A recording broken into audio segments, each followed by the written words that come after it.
review. Again, everything that's on the exam, I'm gonna go over all 3 types of problems today in class, and I'm recording this so you will have access to it over the weekend at home if you guys need to prepare, okay? Okay, so the first type of problem that you'll see on your exam is writing balanced equations between ions, okay? So here it says write the balanced equation for ammonium and for chlorine's MCI. So we're gonna be looking for ammonium and we're gonna be looking for chlorine's MCI, okay? Alrighty, so let's take a look at our handout to find ammonium. Okay, you're good. All right, so let's go to the reference sheet. And you are going to see ammonium right here. This is the formula for ammonium. So it's going to be NH4 plus. So for ammonium, we're going to write the formula. The formula is NH4 plus. Okay, it's pretty easy, nothing too difficult. Polyatomics, you just copy down exactly what's on the handout onto your paper. All right, next we're gonna need to find chlorine's MCI. I know it's been a while since we did MCI, but again, you still do need to know the pattern. So we're gonna look at the periodic table. Chlorine is right here. Anyone remember what chlorine's MCI is? Negative what? 1, yeah.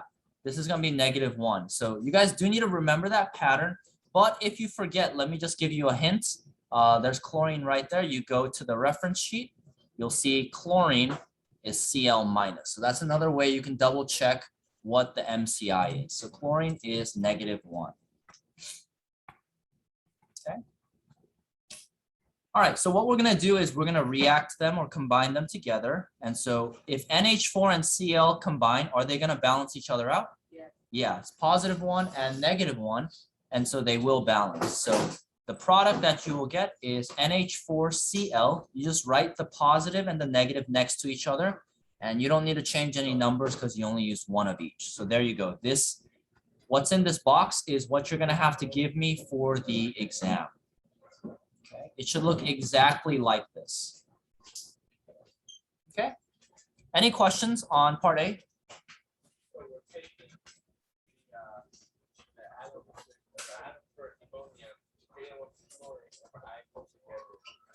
Correct, yeah, you're just putting the positive and negative together.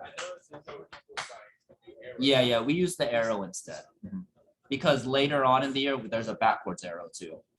Yeah, but we'll get to that later. Okay, let's do part B now. Now we need to write the name of the ionic compound. This is the ionic compound, so we're gonna write the name of this chemical right here, okay? So you guys need to memorize these naming rules because I'm not gonna give you the handout for the naming rules, but I have the naming rules right here. You always want to write the cation or the positive one first. Okay, so just gonna write the name of the cation. What's up? You will have the solubility table. So you see the handout you see in front of you right now, the periodic table, the polyatomic, and the solubility, that's what you're gonna have for the exam, but not the naming rules. Okay, so for the naming rules, we write cation first. If you guys look at this, which one of these is the positive ion? NH4, and the name of NH4 is ammonium. So we're just gonna write the name. And again, we don't need to change the name of the cation. Okay. Next, we write the anion, which is the -1. So on the naming rules, it tells us there's 2 options. If the anion is made of 1 element, we change the ending to IDE. But if it's polyatomic, it keeps the name. Now, easy way to check is if it's on this table, it's gonna be polyatomic. I don't see Cl on this, but we know chlorine is just 1 element and it's in the example right here. So we're gonna have to change the ending to IDE. So it's not gonna be chlorine, it's gonna be chloride. Yeah. Okay, so there you go. This is the name of this compound right here. Wait, on a periodic table, it could also be called chloride? So if it's an ion, if it has a negative charge, you're gonna have to change the ending to IDE. So if you write ammonium chlorine, you're gonna lose points because you have to change the ending to IDE. Okay. Yeah, make sure you guys memorize the naming rules. We've been practicing for a while, so it shouldn't be too bad, but you will have to know them for the exam. Okay. Any questions? Okay. Let's move on to the second type of question that's on your exam. The second type of question on your exam is going to be taking the name and writing the formula. So we're just going in reverse. So it looks like we have manganese 5 sulfate. Okay, so let's look for the cation, the positive one, manganese on the periodic table. So if we look for manganese, you should see manganese right here. Make sure you don't mix it up with magnesium. Magnesium is Mg, manganese is Mn. So we're gonna have to write Mn right here, okay? So manganese is Mn. All right, so if we have a parentheses with a number behind it in Roman numerals, that applies to the chemical or the element in front of it. Okay, so V is 5, so it's gonna be manganese and it's gonna be 5 plus. So if you guys don't know the Roman numerals, you might want to copy these down or memorize them, but this is how we write Roman numerals for numbers. I've got 1, 2, 3, and then 4 is IV, and then 5 is just V, okay? So you will have to know these, but we won't go any higher than 5. Okay, so we got manganese 5. All right, let's look for sulfate now. Now sulfate is a polyatomic ion, so we're gonna have to go to the chart with the polyatomic ion. So I'm gonna erase this for just a second. But if we look at sulfate, we'll see that sulfate is SO4 2 minus. So I'm just gonna copy that down. So SO4 2 minus.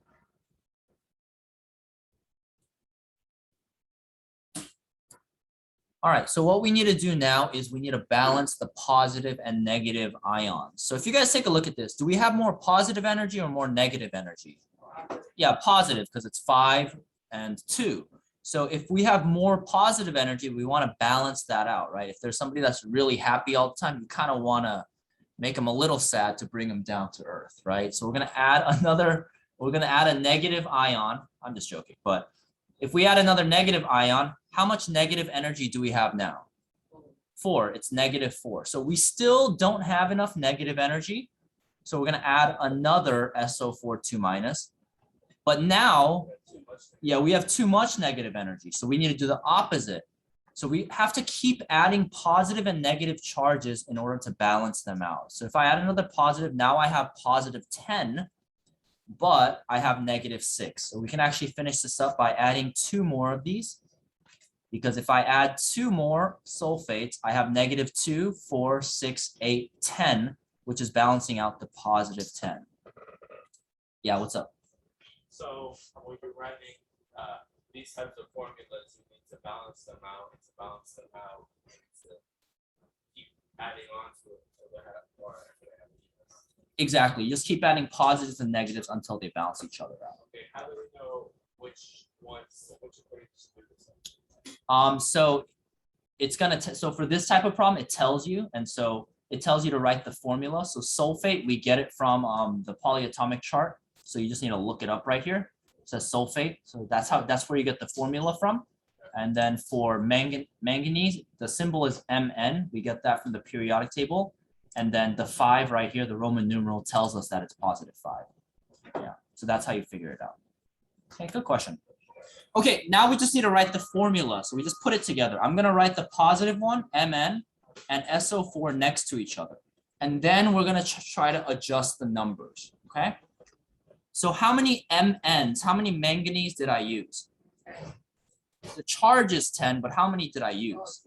Yeah, there's only 2 of them. So we're gonna put a 2 behind the Mn. Okay, so make sure you're very careful not to use the charge.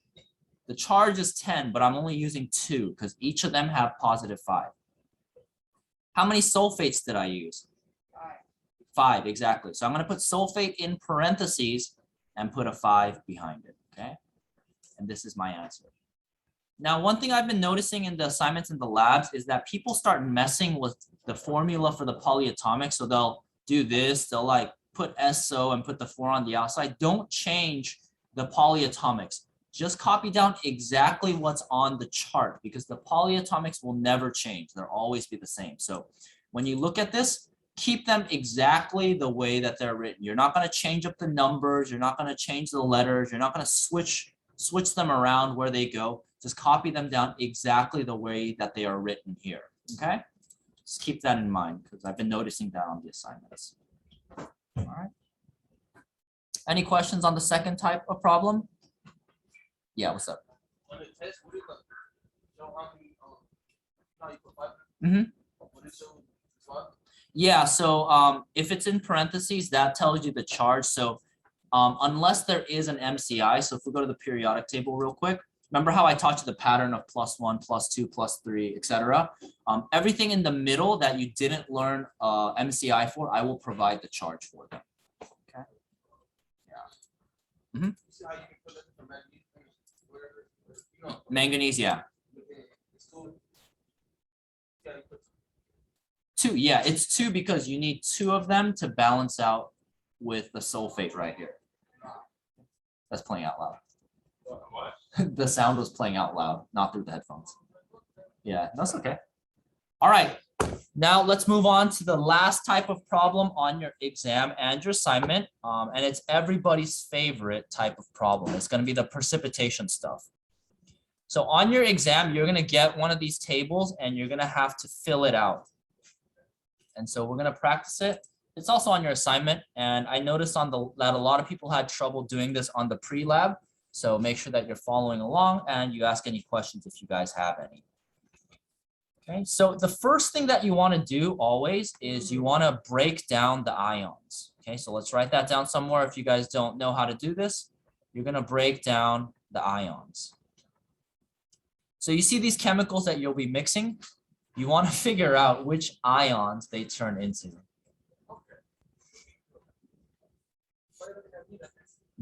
Well, it is coming. It is you. It's your computer, no? Oh. Oh, interesting. Yeah, I thought it was coming from the computer. My bad then. Didn't mean to accuse. It was noise coming from that way, and you're the only one there. Might be. You're good. I didn't want to accuse you of a crime you didn't commit. All right. So let's break down the ions. So if you guys take a look at K2SO4, let's go to the solubility table, which I will give you on the test. And we want to see if we can find any of the ions inside K2SO4. So if we have K2SO4, what do you think the positive ion will be? Yeah, K, right? Super simple. It's right here, K. And K is +1. And then SO4 is down here. It's -2. So we can say that K2SO4 is going to break down into K plus and SO4 2-. Okay, now I noticed on the lab, some people were doing this, K2 plus. It doesn't matter how many Ks we're using, it's still going to be K plus. So make sure you guys copy down what's on the solubility table because it's not going to be K2 plus. The K2 will break down into K plus, okay? We can do the same with NaBr. So we're going to go to the solubility table and we'll see Na is +1 and Br is -1. So we're going to copy that down.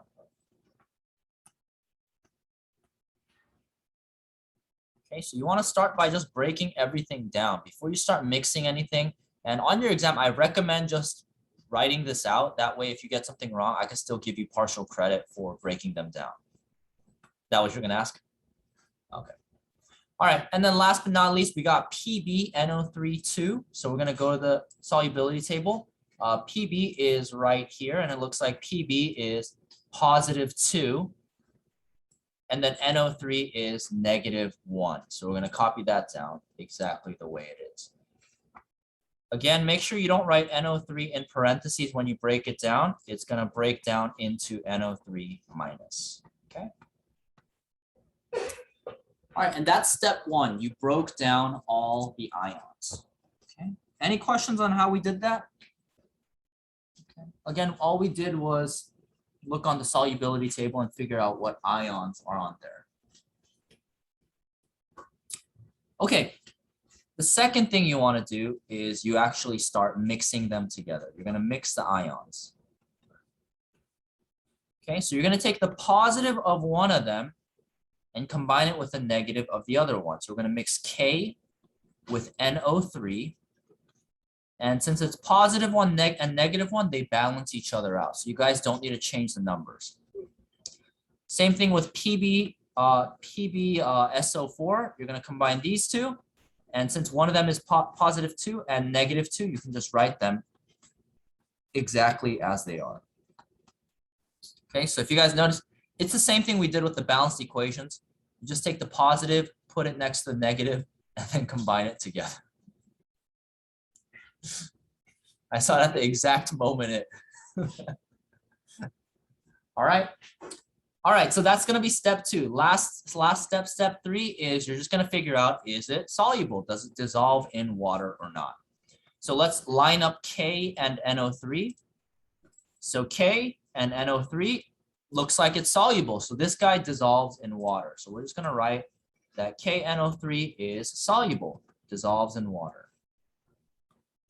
And then PbSO4, we're gonna line that up. So we got Pb, let me zoom out a little, Pb, and we line that up with SO4. And it looks like PbSO4 is insoluble. So for this one, we need to write that it is insoluble. It does not dissolve in water, which means PbSO4 is our precipitate, and so we have to write the name. So the name is going to be lead 2 sulfate. Okay. And so that's how you solve out these boxes. If there is a precipitate, we write the formula and the name, but if there's no precipitate like this guy, we can just write that it's soluble. Okay? Any questions about that? Again, you'll have a table like this on your assignment and on your exam, so just make sure you're comfortable doing this. All right, so I'm gonna give you maybe 3 minutes to work on the last box on your own or with the person next to you, and then we'll go over the answer. After that, I'll get you guys started on the review. So take about 3 minutes, 3-4 minutes to solve out this last box, and then we will go over it together. Okay.